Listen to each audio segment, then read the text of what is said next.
Sup, my name is Ray for the Council Network. Welcome to my episode 7, aka Top Shelf Perverts, review of Jessica Jones, the original Netflix series. And by this point, if you have yet to even see it, you should go see it. It is an amazing, powerful series. Now, I already completed watching it, but I'm still releasing the reviews one per day, only until the reviews are done, and then we're going to switch to One Punch Man. And then we're going to work our way into other animes until basically we get back to Arrow and Flash, and then we'll mix up the content from there. Or Legends of Tomorrow, which drops on a Thursday, in case you have yet to hear it. But, here we go. Opening, we get Kilgrave going to Jessica's apartment, and of course, one of the twins, who has the hots for Jessica, is there.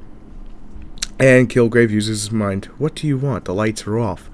I want to give Jessica, banana bread. Why do you want to give her banana bread? Well, I love her. Jessica got super duper fucking hammered, to the point that she's walking on the streets, unknowing of everything. She's trying to find dirt on Hogarth's wife, but she's super duper drunk. Super duper fucking hammered. She goes to the train station, follows Hogarth's wife, holds her over the train, goes, basically, if you don't tell me, you don't sign the divorce papers right now, I'm going to drop you off the train. Actually drops her, but then goes and gets her out, because it was a mistake. And we get this hilarious scene. We see Malcolm, actually clean and vibrant and happy. And you see Jessica just being the druggie. Kind of just, he has to bring her into her apartment. And he's trying to make her food. But this is where the episode, this is the first 10 minutes, this is where the episode gets crazy. So, remember that guy that is with the crazy ass sister? Yeah, you're gonna feel bad for that crazy ass sister. Because they're twins. And man, this is where it gets really dark. I'm warning you guys now, if you have yet to see the episode, you should go watch it first. Kilgrave had him kill himself in Jessica's bed. Slice his own neck. And they actually basically leave him in Jessica's bed. Jessica's freaking the fuck out. Malcolm doesn't completely understand until she says, Kilgrave. At this point, we get this giant plot that goes, holy shit, what the fuck are we supposed to do? Jessica goes, I can't do this no more. Is starting to research prisons, and she basically needs to get into this maximum security one where she can get him in there and she can just kill him. That way no one else suffers. She's basically being valiant, because, she killed Luke Cage's wife and never had to pay for it, so she's looking at it that way too.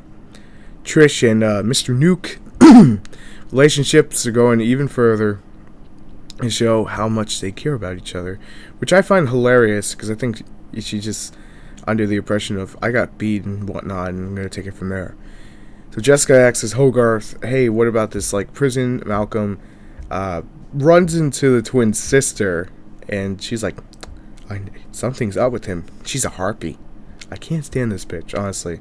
She's one of the characters I wish they would have killed. Luke Cage pretty much left New York for the time being. He's clearing his mind. He may come back, he may not at this point.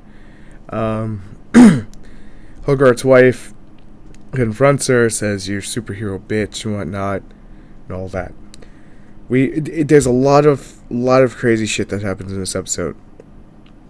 So Jessica's going down memory lane kind of thing, and we actually get introduced to Trish's mother. Now Trish's mother, for what we've been told, very sick bitch. And Jessica, confronts her, and then we find out that she was an orphan and taken in by Trish's mom.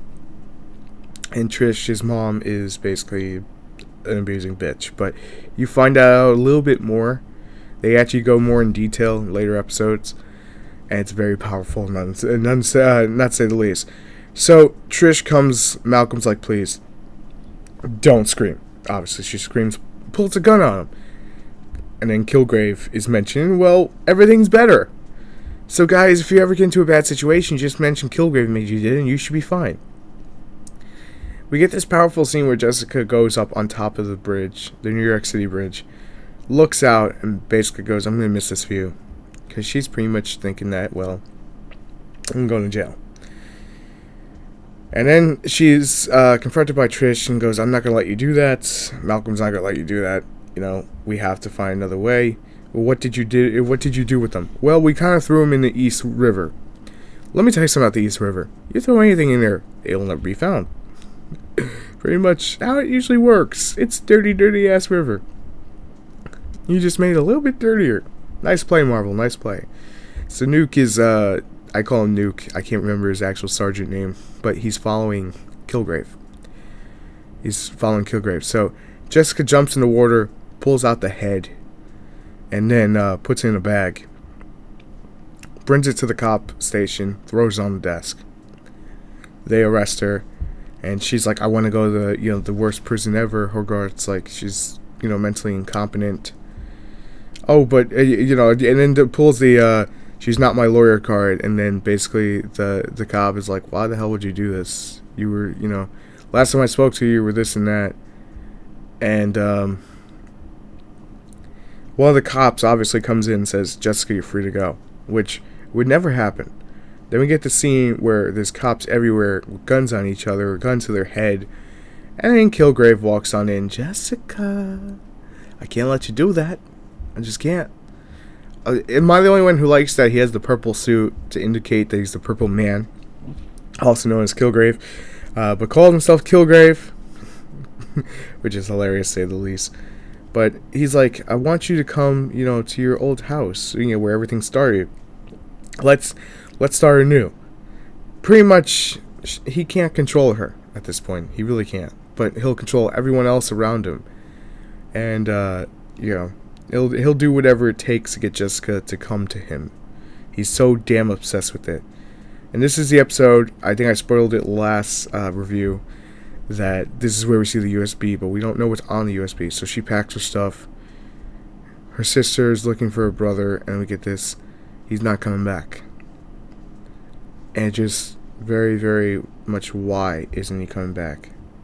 She doesn't tell him. She doesn't tell her. And then she goes to Higgins Street, Birch Avenue, or whatnot, and we get a flashback of a younger Jessica and Trish's mom. We don't know exactly what happened, but we do know she's an orphan at this point, and she's coming to move in with Trish's mom. And then she goes in with Kilgrave.